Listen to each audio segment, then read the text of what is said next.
Familynestacademy, a place where families are empowered to fulfill their destiny, a place where families can build legacy, a place where families can enjoy a wholesome and fulfilling life. And more. Hello, welcome back to our Host of Family series. How many of us have been following? Yes, this is brought to you from the Familynestacademy, and I am still your host, Princess Francisca Obichimizi. So last week we started talking about your family culture, and I remember we talked about what forms your family culture, what you perceive versus what is in reality your family culture. And I promised us we were going to talk about what the 21st century families are facing and how to intentionally shape your family culture, how to intentionally shape your family culture considering the challenges of the 21st century family. We all know what it's like. We all understand how busy life has become.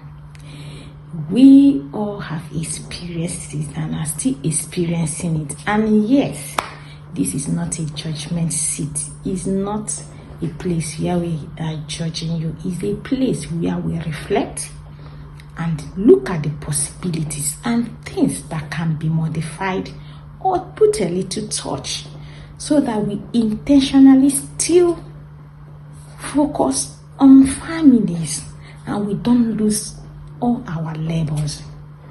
I've seen families labor, put up their efforts, provide everything, give their children the best academics, provide all their demands, take care of their children, but lose the most important thing in their life: family connection, family values. And at the end, they are wondering, after everything I've done, after all I've done for you, you did this. What is it that I didn't do for you? And at some time, you see people giving up. I did all my best for him. He chooses to be useless. There are family blind spots. Maybe we'll talk about it later. There are things you may not see out of your busy life. And there are things that may be essential, but you are paying more attention to other things. Does it mean you are not doing your best? You are. But what we are saying is, parenting is not about perfection. It's about intentionality. It's about looking out for those areas that really need more attention. It's about working in a system that helps you see those blind spots and being able to do those things you can one day at a time, to be able to handle what needs to be handled before things go out of hand. And yes, that 21st century challenge and problem is real, very real, and you will not compare it to what it was before now. So I will share a research. A 2023 study showed that only 32% of practicing Christian families have intentional weekly spiritual conversations at home. Out of the whole week, only 32% have time to share spiritual conversations at home. So you see, most times we take our children to church, we come back, we continue our regular routine. Our children only perceive Christianity as going to another building. You may have your regular prayer routines, but Do you have a deep conversations about your belief, about your family culture, about your family values? Does your children understand this in the reality of their daily life and existence and choices? This is very important because I've seen Christian families.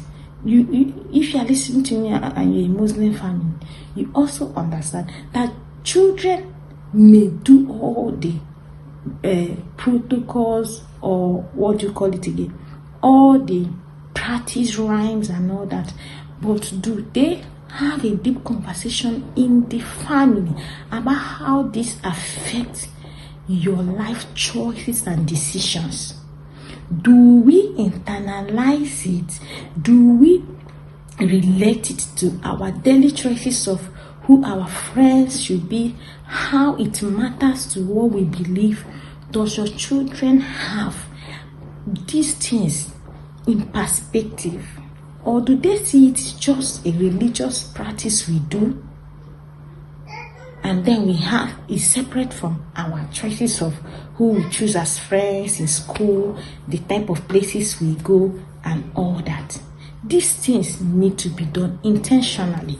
If not, we end up raising children who does not understand how what we believe determines what we choose.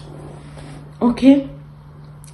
The same study, Barnard Studies 2023, also found out that children who regularly engage in spiritual rhymes at home are far more likely to continue in faith in adulthood. So what does it tell us?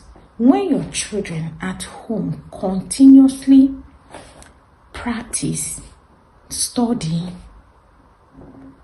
they are exposed to what you believe, they have more capacity and more able to continue in that belief system even as an adult.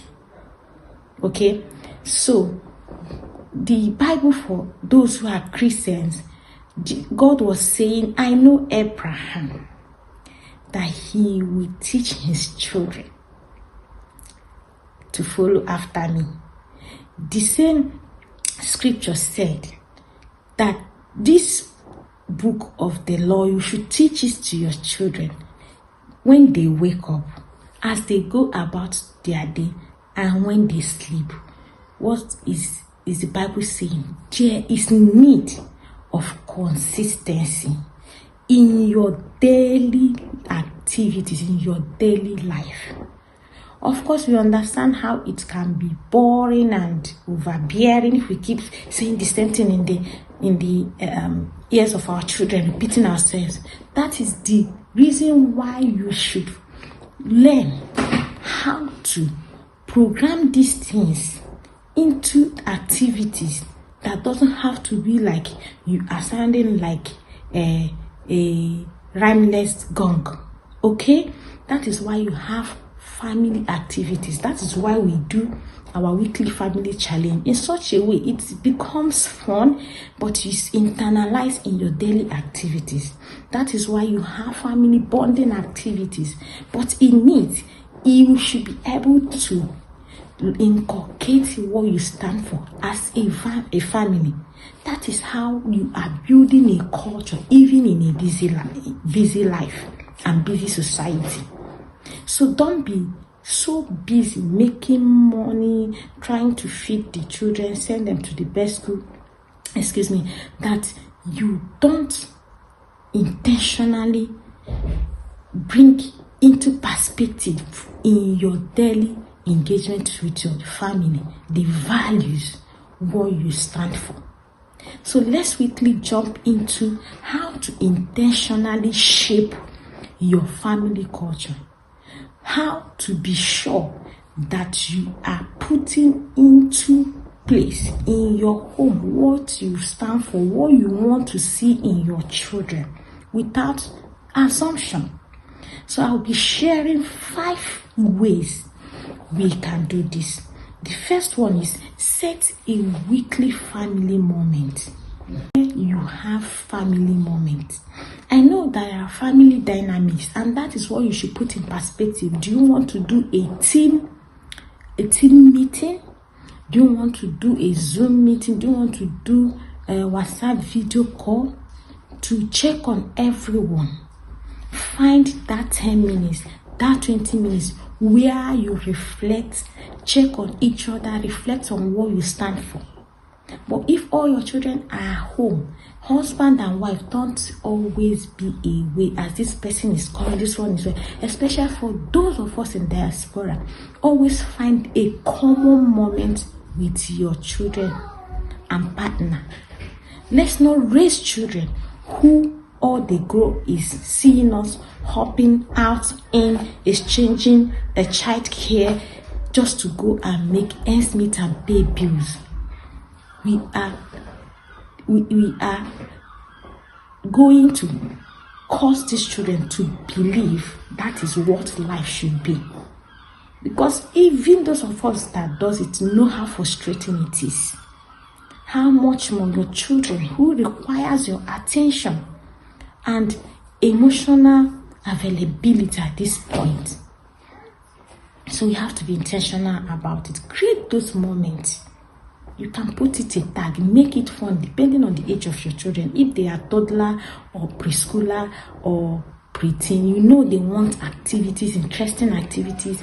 They may even want coloring. You can even ask them to color something. What does it mean to them? Bring in a value, like what we've been doing, weekly value, where you put a value you are working on each week, and you keep talking about it in their daily engagements. When you have moment to ask them how they practice that value, you are simply trying to internalize your value, what you believe, and imparting it into your child. When you have teaching moment of something that has happened, you remind this child what this value looks like in practical and perspective. Okay. Secondly, choose core values as a family. Please go find my video on how to establish family values and family visions. Choose core values. Your family must stand for something, and that your children must know for them to stand on what you stand for, especially when you are not there. Every family that does not have a value they stand for will fall for anything. Their children will be taken away by the pressures from outside, by the social media trend, by things happening around them, because they don't know what they stand for. They can fall for anything. Okay? So, what does your family stand for? What is the core value of your family? Let your children know your core value. Talk about it. Reflect it in your choices, in the things you do. Have weekly or monthly review of your family vision and values. Let your children conceptualize it. Let them bring it into the practical perspective, so that they are able to understand how it determines the things that happens or the choices you make. Okay? If you are following my videos, you see how I've shared my experience of how families say or they believe in something really, but their children does not understand how they should bring it or internalize it into their daily engagement. Their children goes out, chooses anyone that chooses them as a friend. They are my classmate, but they don't understand how their values should determine their choices of friends. Okay, their choices of what they watch on social media, their choices of what to do. So other children pop up porn and they are there watching. Oh, we need to say what's happening. My mates are doing it, because they don't understand what the core values of their family is. Please. Thirdly, change your most used phrases that does not represent your mantra. Those of us that goes out and copy things and we come home and we say it, or those of us that yaps anyhow, talk carelessly, the question is that how you want your children to talk? You cannot do something else and expect your children to do otherwise. If you want your children to talk like well-trained children, you must watch your phrases, the way you speak, things you allow to be spoken around your children.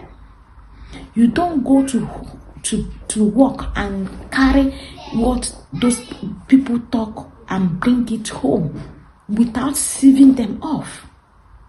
So if, for example, you work in an environment where they use the FF word anyhow, the question is it how you want your children to talk? Do you bring it home? No matter how tempted you are, you must first discipline yourself before you expect your children to be disciplined. And if you train them to be talking anyhow, how are you able to correct your child when he goes out and pick up those phrases that you know are not honorable?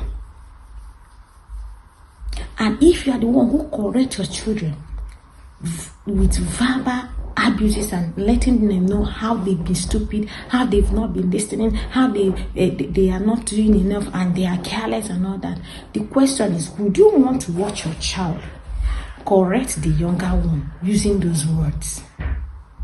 Because some of us say, you are very stupid, you are foolish, I've been talking to you, how many times will I talk to you before you pick it up? Then you watch yourself, watch your, maybe the older or even the younger talking to the other. The way you talk, that's the way they will talk to the others, both at home and outside. So watch your mantras, the things you allow to be spoken. Your words should be powerful. They should form the kind of perception, identity, and personality you want your children to be known for and want them to perceive of themselves. So if you want your children to feel loved, to have self-worth identity, to accept themselves as being unique and special, your word should be able to say and confirm it every day in your communication with them. Any word that makes them doubt themselves is destructive. Okay?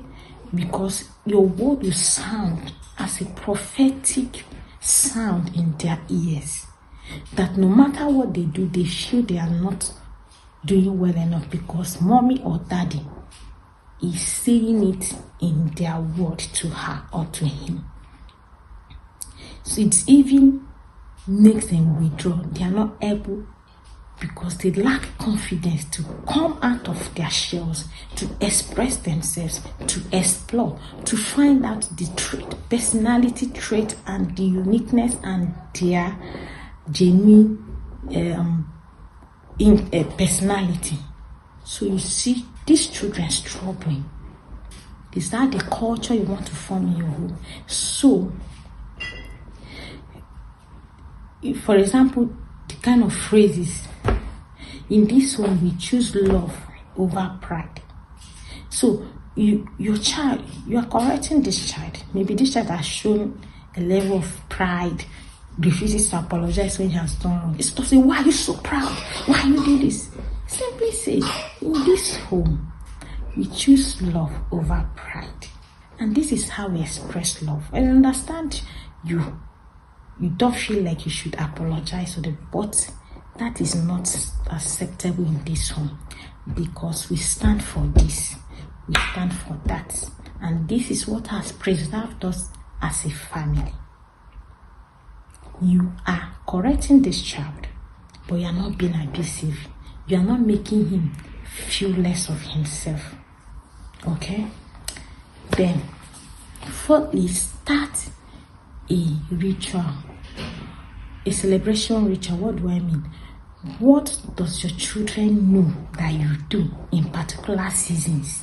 For example, during Easter, Christmas, August holidays, what does your children identify as something that is consistent? Oh, it's that time of the year where our family does this. Use those moments of celebration to establish rituals that represent your value. Okay, so no matter how busy you are, in this holiday season, this is what our family have to do. Reflect it in your work space. Let them give you leave. This is for my family. Don't run the whole year doing things randomly or just suddenly, oh, we are supposed to do this. I'm sorry, dear. I am already working. And what is that? Let your children look forward to certain seasons, certain moments with mommy and daddy, where everyone have time for each other, to enjoy each other, to reflect on their values and what they stand for.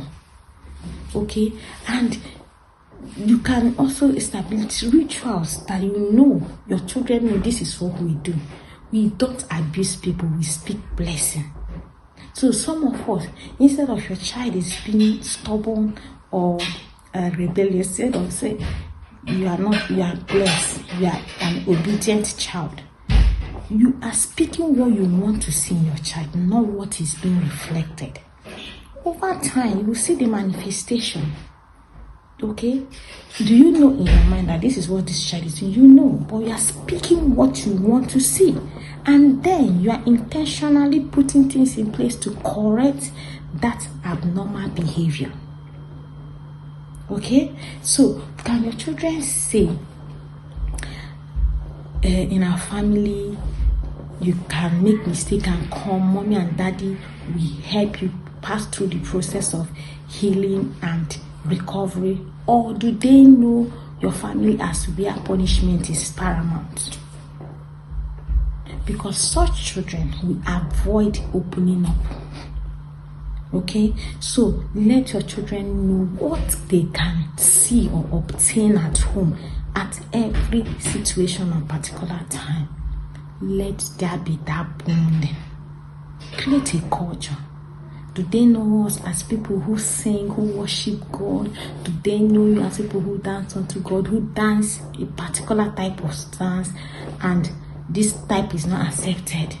What does your children tangibly going to say? This is our family culture. That when they go out, it looks odd that people are doing something else, and they'll be like, oh, this is not where I belong. I cannot be part of this. Or are they in that confused state that tomorrow we are dancing a willow, the next time we are dancing any type of song that comes? Of course, when they go out, they are invited to pub and to parties. It's normal. Anything goes in my home. It is a programming. But when you intentionally let them know, this is what we do, we don't do this other one because of this, this is because our family value does not allow this, this is all. Over time, of course, we are not expecting them to pick it up immediately. We are not expecting magic results. We are expecting an indoctrination into the system of what we stand for. Yes, and like I said, it's going to be 5. Our final point, number 5, is normalize apologies. Parents, apologizing to your children is not a weakness, it's a modeling, and it's a virtue. Are we saying apologize when they do wrong? No, of course. We are not accepting nonsense, or how do I want to put it? We are modeling what it means to say sorry when we understand we've done something wrong. In that way, your child won't have to be forced to say sorry. Can't you say sorry? Can't you see what you have done is wrong? I'm just correcting you and you're busy doing your own thing, playing you are even raising your shoulder. Your child will raise shoulder because they've not seen you say sorry in a humbling way to your wife or to your husband, or even to them. Even not for them, if not in a humbling way, at least apologize to them. Let them understand it's normal to apologize. It's normal to be human. to make errors, so that when they even make mistake, outside apologizing, they acknowledge, oh, it's normal to make mistake. They don't overreact. They don't go to the extreme of trying to hurt themselves or going into depression because they feel they have done the worst thing that any other person have ever done. But when you normalize mistakes and apology, they understand that, oh, anytime they make mistake, I've made this mistake, I'm sorry it happened.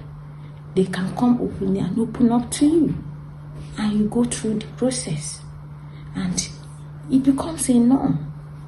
From that, they are able to understand, yes, you make mistake, you have to acknowledge it and look at the things that was not done well, things that went wrong, things you would have done better. It will be a learning curve for them instead of a judgment and a destructive curve.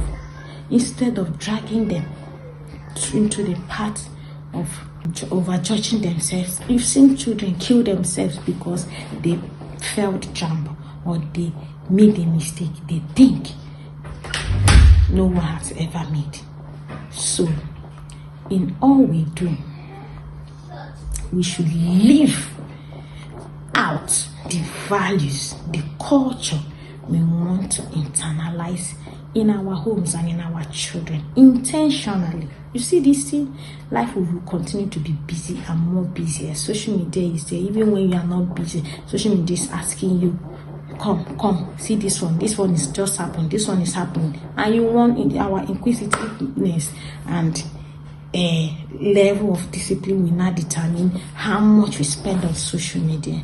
And of course, our children are in the environment they are watching. It's normal for us to go through the screen, spend time in the computer, do games, and eat food, go to bed. The question is, what are you intentionally internalizing within your family? And can your children say that, yes, we are doing this and for this? So you need to know that the culture you are building today, is what we determine, what we reflect and echo in your own children's home. Whether we like it or not, we are products of where we are coming from. And if we don't modify, refine, and make better choices, we will continue to replicate it down to the next generation. And that's how it keeps going. And if it's abnormal, abnormality keeps spreading. If it's normal, normality keeps spreading. And if it's super normal, why not? So do things in a different way in this 21st century, so that we are not caught up hanging on what does not work in a century that has changed or that is even going to change further. Let's learn to adjust. Don't wait for a crisis to define your values. Define it so that your value will be able to take you through your crisis. Okay? Don't let the world define what happens around you.